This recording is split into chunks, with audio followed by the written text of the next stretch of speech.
भगवत गीता कर्मयोग अध्याय 3 में श्री कृष्ण अर्जुन को कर्मयोग के सिद्धांतों का उपदेश देते हैं। यहाँ श्लोक 10 से 18 तक के श्लोक और उनकी व्याख्या प्रस्तुत है। श्लोक 10 सहयज्ञाः प्रजाः सृष्ट्वा पुरोवाच प्रजापतिः अनेन प्रस्विष्यध्वमेश वोस्त्विष्ट कामधुक्। अनुवाद। सृष्टि के प्रारंभ में प्रजापति ब्रह्मा ने यज्ञ के साथ प्रजाओं को उत्पन्न करके कहा कि यह यज्ञ तुम्हें इच्छित वस्तुओं को देने वाला होगा और इसके द्वारा तुम लोग फल प्राप्ति के योग्य बनोगे। यह श्लोक यज्ञ के महत्व को स्पष्ट करता है। यज्ञ को यहाँ केवल अग्नि में आहुति देना नहीं, बल्कि व्यापक अर्थों में कर्म को समझाया गया है। यह श्लोक बताता है कि सृष्टि के प्रारंभ से ही कर्म और यज्ञ का संबंध है और यह जीवन को सुचारू रूप से चलाने का माध्यम है। श्लोक 11 देवान् भाव्यतानेन ते देवा भाव्यन्तु वः परस्परं भाव्यन्तः श्रेयः परं वाप्स्यथ। अनुवाद। इस यज्ञ द्वारा देवताओं का पालन पोषण करो और वे देवता तुम्हारा पालन पोषण करेंगे। इस प्रकार परस्पर भावनाओं के आदान प्रदान से तुम परम कल्याण को प्राप्त करोगे। यहाँ परस्पर सहयोग की भावना को महत्व दिया गया है। देवताओं का पालन पोषण करने से तात्पर्य है कि प्रकृति के तत्वों का सम्मान और संरक्षण करना। यह श्लोक संतुलन और सामंजस्य पर जोर देता है।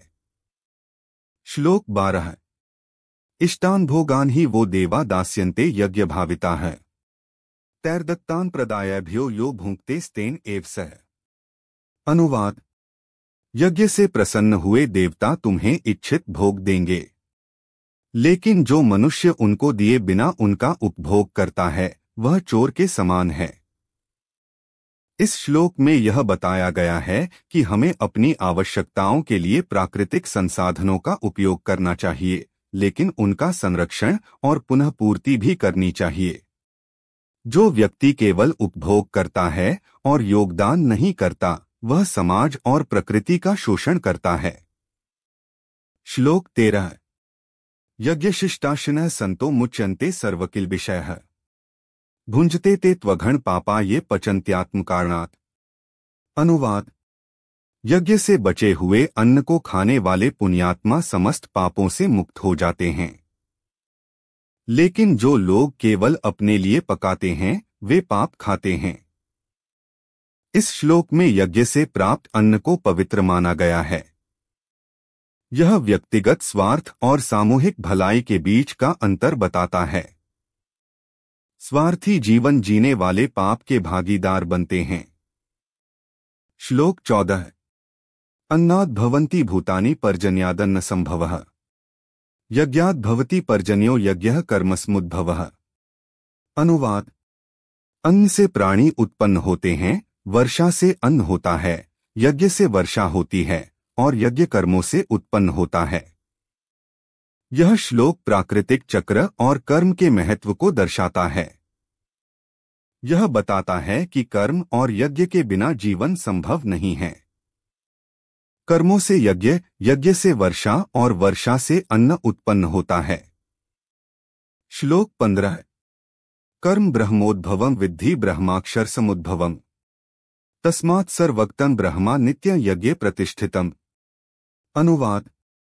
जान लो कि कर्म वेदों से उत्पन्न हुआ है और वेद अविनाशी ब्रह्मा से, इसलिए सर्वव्यापी ब्रह्मा यज्ञ में सदा स्थित है। इस श्लोक में कर्म के शाश्वत और दिव्य स्रोत का वर्णन है। यह बताता है कि वेदों से उत्पन्न कर्म ब्रह्मा का स्वरूप है और यज्ञ में निहित है। श्लोक 16 एवं प्रवर्तितं चक्रं नानुवर्तयति ह्यः अघायुरिन्द्रियारामो मोघः पार्थ स जीवति। अनुवाद। हे पार्थ, जो मनुष्य इस प्रकार स्थापित किए गए चक्र का अनुसरण नहीं करता और इंद्रियों के सुख में रमण करता है, वह पापमय और व्यर्थ जीवन जीता है। इस श्लोक में कर्मचक्र के पालन की आवश्यकता को रेखांकित किया गया है। जो व्यक्ति केवल इंद्रियों के सुख में लिप्त रहता है, उसका जीवन व्यर्थ और पापमय होता है। श्लोक 17 यस्त्वात्मर्तिरेव स्यादात्मतृप्तश्च मानवः आत्मन्येव च संतुष्टस्तस्य कार्य न विद्यते। अनुवाद। लेकिन जो मनुष्य आत्मा में रमण करने वाला, आत्मा में संतुष्ट और आत्मा में ही तृप्त है, उसके लिए कोई कर्म करने की आवश्यकता नहीं है। इस श्लोक में आत्म साक्षात्कार की अवस्था का वर्णन है, जिसमें व्यक्ति आत्मा में ही संतुष्ट और तृप्त होता है। ऐसे व्यक्ति के लिए बाहरी कर्म की आवश्यकता नहीं होती। श्लोक 18। नैव तस्य कृतेनार्थो न कृतेने कश्चन न चास्य सर्वभूतेषु कश्चिदर्थव्यपाश्रयः। अनुवाद।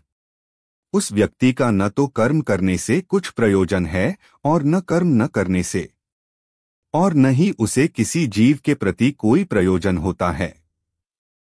इस श्लोक में आत्म साक्षात्कार की स्थिति का वर्णन है, जहां व्यक्ति कर्मों से परे हो जाता है। उसे किसी कर्म का फल नहीं चाहिए और न ही किसी कर्म से उसे कोई हानि होती है।